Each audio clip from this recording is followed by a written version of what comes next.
당신은 왜 어떤 사람들은 압박 속에서 무너지고 어떤 사람들은 모든 것이 무너져도 차분하고 자신감 있게 버틸 수 있는지 생각해 본 적 있나요? 솔직히 말해서 대부분의 사람들은 감정적으로 매우 연약합니다. 작은 비판이나 예상치 못한 변화, 계획의 지연만으로도 절망과 불안, 그리고 자기 파괴로 이어집니다. 그 결과는 참담합니다. 인간관계는 망가지고 경력은 낭비되며 삶은 두려움과 산만함, 인정받으려는 욕구 속에서 길을 잃습니다. 하지만 오래전부터 존재해온 또 다른 길이 있습니다. 고통과 훈련, 용기로 단련된 길로서 황제와 장군, 운동선수, 지도자, 그리고 평범한 사람들까지 따랐던 길입니다. 그 길의 이름은 바로 스토아 철학입니다. 이 영상을 끝까지 시청하고 내가 전하는 내용을 실천한다면 당신은 흔들리지 않는 자들의 비밀을 알게 될 것입니다. 그것은 당신이 폭풍 속에서도 강인함을 유지하게 해주며 어떤 상황에서도 리더가 될 수 있도록 준비시켜줍니다. 나는 아드리아노입니다. 10년이 넘는 세월 동안 스토아 철학을 단순한 책으로 보지 않고 삶의 생존 도구로 삼아 실천하며 살아왔습니다. 오늘 나는 당신에게 이 철학이 어떻게 당신의 삶을 완전히 바꿀 수 있는지 보여드리려 합니다. 이 영상은 그 시작이 될 수 있습니다. 어떤 말 한마디, 문자 하나가 무시당했을 때 하루 전체가 무너지는 느낌을 받아본 적이 있나요? 머릿속이 돌아가기 시작하고 상상의 대화와 분노, 불안이 쌓여갑니다. 왜 그럴까요? 당신의 반응에 대한 통제권을 타인에게 넘겨버렸기 때문입니다. 스토아 철학은 우리가 오직 하나, 우리의 마음을 다스리는 법을 가르칩니다. 에픽테토스는 이렇게 말했습니다. 당신을 화나게 만드는 자는 당신의 주인이 된다. 이 말은 사실입니다. 감정을 잃는 순간 당신은 상대에게 지배당하는 것입니다. 정직하게 생각해 봅시다. 충동적으로 한 말 때문에 후회한 적 있나요? 단 몇 초만 참았더라면 살릴 수 있었던 대화나 기회를 망친 적 있지 않나요? 오늘날 모든 것이 빠르게 돌아가는 세상에서 잠시 멈추는 능력은 거의 초능력과도 같습니다. 과장이 아닙니다. 과학이 이를 증명했습니다. 하버드 대학교의 연구에 따르면 반응하기 전 몇 초간 깊게 숨을 쉬는 것만으로도 충동적 반응을 유발하는 편도체의 활동이 감소하고 이성적인 판단을 관장하는 전전두엽이 활성화된다고 합니다. 이것은 단순한 자기 개발 철학이 아닙니다. 이는 신경과학으로 뒷받침된 현실입니다. 이것은 현대 사회에서 자신의 감정을 지키기 위한 실제적 도구입니다. 윌 스미스가 아카데미 시상식 무대에 올라 그 뺨을 때렸을 때 그는 농담에 반응한 것이 아니라 처리되지 않은 고통과 상처, 통제되지 않은 내면의 압박에 반응한 것입니다. 자신의 마음을 통제하지 못한 그는 존경을 잃었고 계약을 놓쳤으며 신뢰를 무너뜨렸다.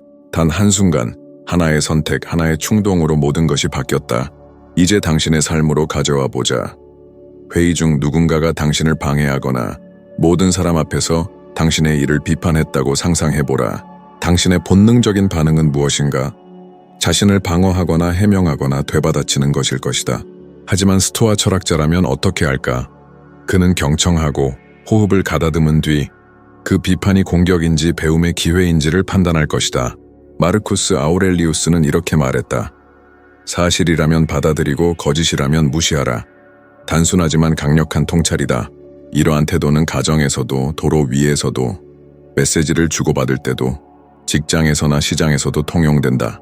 낯선 사람이나 당신이 사랑하는 이들과 있을 때도 마찬가지다. 평온은 선택에 달려있다. 대부분처럼 반응하거나 소수처럼 대응할 것인가? 실천 가능한 팁을 하나 주겠다. 의식적인 멈춤의 습관을 들여라. 짜증이 날 때 5가지 세어보라.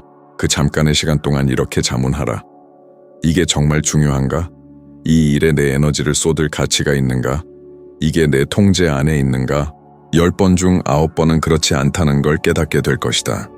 그 짧은 멈춤이 당신의 하루와 에너지, 그리고 평판을 구할 수 있다. 감정 없는 로봇이 될 필요는 없지만 감정이 충동을 정당화하는 것은 아니라는 걸 알아야 한다. 감정을 느끼는 건 인간적이지만 통제되지 않은 반응은 선택이다. 그것이 정서적 난파자로 살 것인지 인생의 리더로 살 것인지를 가른다. 당신이 자신의 반응을 다스릴 때 사람들은 당신을 더욱 신뢰하게 된다. 당신은 긍정적인 의미에서 예측 가능한 사람이 된다. 쉽게 분노하지 않고 쉽게 무너지지 않는 사람. 현대 사회에서 이런 사람은 드물며 존경받을 만하다. 이것이 정서적 리더십이다. 목소리가 큰 것이 아니라 명확하게 말하고 경청하며 안정감을 주는 존재로서 환경을 변화시키는 것이다. 매번 앞으로 나가기보단 한 걸음 물러설 때마다 당신은 자기 자신에 대한 통제력을 더 얻게 된다. 그리고 그 힘은 아무도 빼앗을 수 없다. 다음에 누군가 당신을 자극하려 할 때 이렇게 기억하라. 당신을 흔드는 자가 있다면 아직 다듬어야 할 부분이 남아있다. 그 다듬는 과정이 바로 신성한 훈련이다. 자신을 다스리는 자만이 어떤 상황에서도 주도권을 쥘 수 있다. 변화시킬 수 없는 일에 대해 걱정한 적이 몇 번이나 있는가? 답장을 받지 못한 메시지, 오지 않은 결과, 내가 통제할 수 없는 타인의 행동.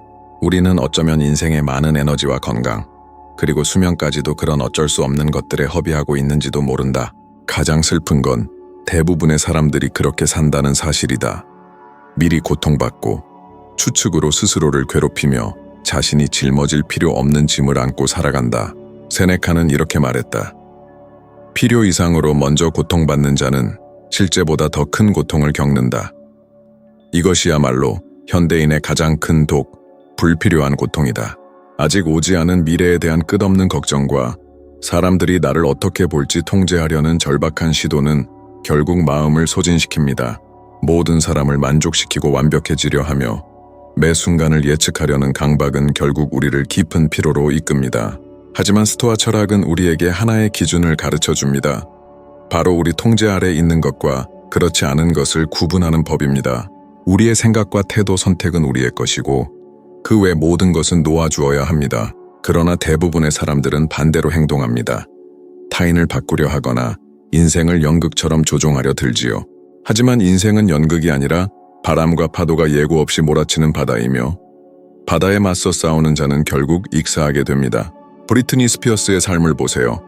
수년간 미국의 아이콘으로 떠받들였지만 무대 뒤에서는 극심한 통제와 기대 속에 살아야 했습니다. 그녀는 더 이상 스스로의 삶을 결정할 수 없었고 이미지도 자유도 모두 타인의 손에 맡겨졌습니다. 결국 그녀는 통제 불가능한 외부에 짓눌려 자신의 내부까지 잃어버리고 세상 앞에서 무너지고 말았습니다. 당신의 삶에 대입해보세요. 타인의 행동을 이해하려다 밤을 지새운 적은 없나요? 이미 지난 일을 곱씹으며 에너지를 잃은 적은 없었나요? 당신은 타인의 생각이나 반응, 태도를 바꿀 수 없지만 그에 대한 당신의 반응은 온전히 통제할 수 있습니다. 당신이 통제할 수 있는 것에만 집중할 때 진정한 해방이 찾아오고 외부 환경의 노예가 아닌 삶을 살 수 있게 됩니다. 홀로코스트 생존자이자 정신과 의사였던 빅토르 프랑클은 이렇게 말했습니다. 자극과 반응 사이에는 하나의 공간이 존재한다. 그 공간 속에 우리는 우리의 반응을 선택할 자유가 있고 그 선택 속에 진정한 자유가 있다. 직장을 잃었을 때, 사랑이 끝났을 때, 인생이 갑자기 무너졌을 때 당신의 선택과 태도는 언제나 당신의 것입니다. 무언가가 당신을 불안하게 하거나 짜증나게 만들 때마다 멈추고 자신에게 물어보세요. 이건 내 통제 안에 있는가? 만약 그렇다면 행동하세요. 할 수 있는 모든 걸 하세요. 하지만 아니라면 놓아주세요. 당신이 책임질 수 있는 것만 감당하세요.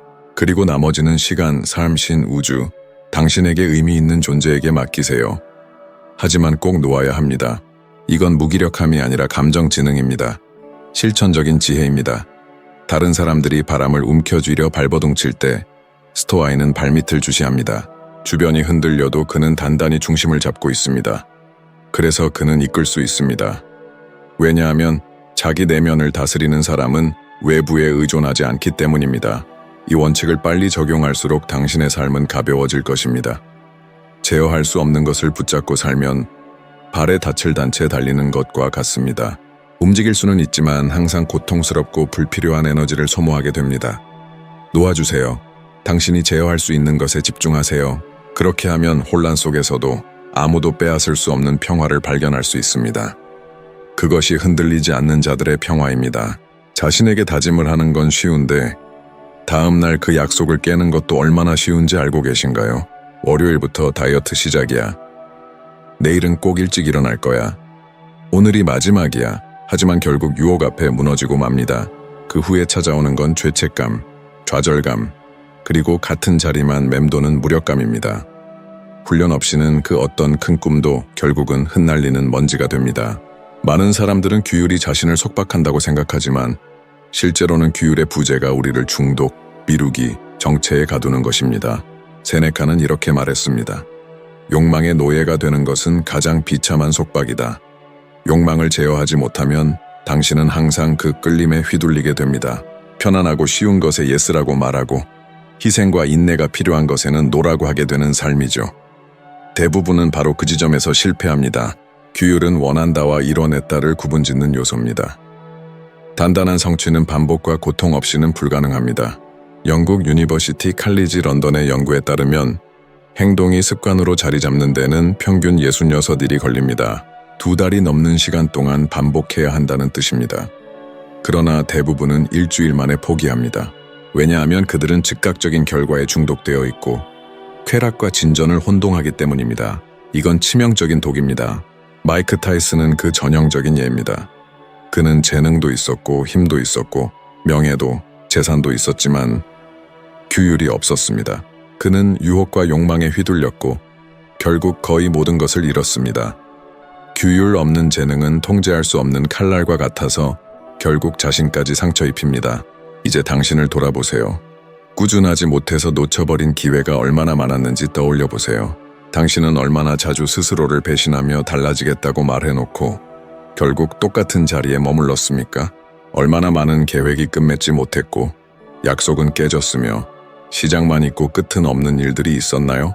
자기 훈련은 의도를 현실로 연결하는 다리입니다. 그것 없이는 아무리 높은 꿈도 땅바닥에서 끝납니다. 이 지점에서 스토아 철학이 실용적인 도구로 등장합니다. 로마의 황제였던 마르쿠스 아우렐리우스는 매일 자신의 일기를 썼습니다. 그는 스스로를 성찰하며 하루하루를 마지막인 것처럼 살려고 반복해서 다짐했습니다. 이것은 추상적인 이론이 아니라 일상의 규율이었습니다. 그는 사치나 권력, 자에 빠질 수도 있었지만 절제와 목적, 자기 통제를 선택했습니다. 진정한 힘은 바로 그것입니다. 아침에 일어나는 것이 싫어도 눈을 뜨고 패스트푸드가 당겨도 의식적으로 식사하고 피곤해도 공부하며 집중력을 앗아가는 작은 유혹에도 아니요 라고 말하는 것. 이러한 자가 보이는 결정들이 결국 당신을 형성합니다. 왜냐하면 우리는 반복적으로 하는 그것이 곧 우리의 모습이기 때문입니다. 아리스토텔레스는 말했습니다. 우리는 반복해서 하는 그것이다. 탁월함은 행동이 아니라 습관이다. 새로운 결과를 원한다면 새로운 습관이 필요하고 그 습관은 오직 훈련과 규율을 통해 태어납니다. 동기부여를 기다리고 있다면 그만두십시오.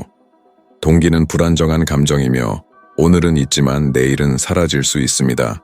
아무것도 잘 풀리지 않는 날에 당신을 지탱하는 힘은 규율입니다. 조용하지만 멈추지 않는 엔진이 되어 당신을 특별한 곳까지 이끕니다. 지금 이 순간 난 게을러. 난 원래 규칙적인 사람이 아니야. 수없이 시도했지만 다 실패했어 라고 생각하고 있다면 잘 들으십시오. 당신은 과거의 행동이 아니라 지금부터 어떤 선택을 하느냐로 정의됩니다. 규율은 태어나는 것이 아니라 훈련되는 것입니다. 전직 미 해군 장교 조코 윌링크를 보십시오. 그는 새벽 4시 30분에 일어나 훈련하고 글을 쓰고 가르치며 살아가는 모습을 그대로 보여줍니다. 수백만 명이 그를 따르는 이유는 말뿐이 아닌 삶으로 그것을 실천하기 때문입니다. 그는 말합니다. 규율은 곧 자유다. 규율이 있다면 당신은 동기, 기분, 운 누구에게도 의존하지 않습니다.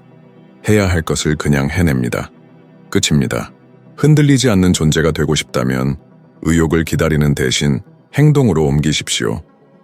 루틴을 만들고 자신에게 한 약속을 지키며 아무도 보지 않아도 자신의 말을 실천하십시오. 당신의 힘은 당신이 말한 것이 아니라 아무도 보지 않을 때 그것을 지켜내는 데 있습니다. 그것이 인격이며 실천 속의 스토아 철학입니다. 그리고 이것이 평범한 사람을 스스로의 리더로 바꾸는 힘입니다. 말이 많아졌지만 들려지는 느낌은 없습니까? 침묵이 약함의 신호처럼 느껴지십니까? 요즘 세상에서는 침묵하면 동의하는 것으로 여겨지고 의견이 없으면 무관심하다고 판단되며 드러나지 않으면 존재를 잃는 것처럼 보입니다. 하지만 만약 진정한 힘이 가장 크게 외치는 사람에게 있는 게 아니라 정확한 순간에 침묵할 줄 아는 사람에게 있다면 어떨까요? 스토아 철학은 침묵을 약함이 아닌 자제력의 상징으로 보았습니다. 마르쿠스 아우렐리우스는 침묵은 지혜를 둘러싼 벽이다 라고 썼습니다. 그는 로마의 황제로서 아첨, 음모, 적대와 혼란 속에서 살아갔으며 그 말이 어떤 의미인지 누구보다 잘 알고 있었습니다. 그는 명령을 외치거나 권위로 군림할 수 있었지만 관찰하고 숙고하며 말수를 줄이는 것을 선택했습니다. 진정한 지도자는 소리 지르지 않아도 존중받습니다. 그는 온전해야 하죠. 하지만 오늘날 세상은 모든 사람이 모든 것에 대해 의견을 가져야 한다고 말합니다. 온라인에서 아무 말도 하지 않으면 중립적이라며 비난받고, 대화는 마치 누가 더 많이 끊고 더 크게 소리치고 더 빨리 주목받는지의 경쟁처럼 보입니다. 우리는 표현에 중독되어 있지만 동시에 점점 더 공허함을 느낍니다. 우연이 아닙니다. 이는 과도한 노출의 결과입니다. 미국의 퓨 리서치 센터는 최근 연구에서 소셜미디어를 과도하게 사용할수록 불안, 스트레스, 무가치함의 감정이 커진다고 밝혔습니다. 지나친 노출은 우리를 병들게 하지만 우리는 소음에 잠겨버릴 때까지 그것을 알아차리지 못합니다. 스토아 철학은 이에 대한 해답을 제시합니다. 스토아 철학은 물러남의 미학, 자제력의 힘, 그리고 침묵을 분석과 명료함, 전략의 공간으로 봅니다. 침묵은 약점이 아닌 준비입니다. 집중이고 통제입니다. 충동에 휩쓸려 반응하지 않고 비난에 대응하지 않으며 도발을 거절할 때 우리는 흔들리지 않는 존재가 됩니다. 도발자가 가장 무력해지는 순간은 바로 침착하게 흔들리지 않는 상대의 침묵 앞에 설 때입니다. 이것은 일상 속에서도 실천할 수 있습니다. 예를 들어 연인과의 다툼에서 마지막 말을 하고 싶은 유혹이 생기지만 보통 말이 많을수록 서로에게 상처를 줍니다. 스토아인은 자문합니다. 지금 평화를 만드는 건 말인가? 침묵인가? 많은 경우 마음을 진정시키는 것은 말이 아닌 침묵입니다. 직장에서 누군가 당신을 공개적으로 비판하고 당신의 반응을 기대하며 화를 유도하려 할 때 당신은 깊게 숨을 쉬고 상대의 눈을 바라보며 차분하게 대응하거나 아예 대응하지 않습니다. 당신의 가치는 즉각적인 방어에 의존하지 않기 때문입니다. 이런 반응은 수많은 방어의 말보다 더 깊은 인상을 남깁니다. 성숙함, 내면의 힘, 감정적 리더십을 보여줍니다. 이런 자세를 가장 잘 보여주는 인물 중 하나는 할리우드 배우 키아누 리브스입니다. 그는 말이 많아서가 아니라 조용하고 차분하며 공개적인 다툼에 휘말리지 않는 모습으로 존경받습니다. 그는 해명하지 않습니다. 그의 삶이 곧 그를 대변합니다. 이것이 바로 이름 없이 실천되는 스토아 철학입니다. 모든 혼란에 끌려들지 않고 조용함과 절제, 자기 통제로 삶을 이끄는 것. 이 조용한 선택 속에야말로 진정한 힘이 존재합니다. 우리는 끊임없이 주목을 원하고 비판을 지나치지 못하며 항상 해명하거나 반박해야만 하는 사람들 사이에서 살아갑니다. 그러나 말이 많을수록 존중은 줄어듭니다. 말이 지나치게 많은 사람은 종종 불안함, 불안정함 또는 통제력을 잃은 상태를 드러내며 오히려 신뢰를 잃게 됩니다. 지금부터 한 가지 강력한 연습을 해보세요. 비난이나 도발, 부정적인 말에 반응하고 싶을 때 먼저 30초간 기다리세요. 그리고 자신에게 물어보세요. 이 대답이 진짜로 무언가를 해결할까? 나를 더 나은 사람으로 만들까?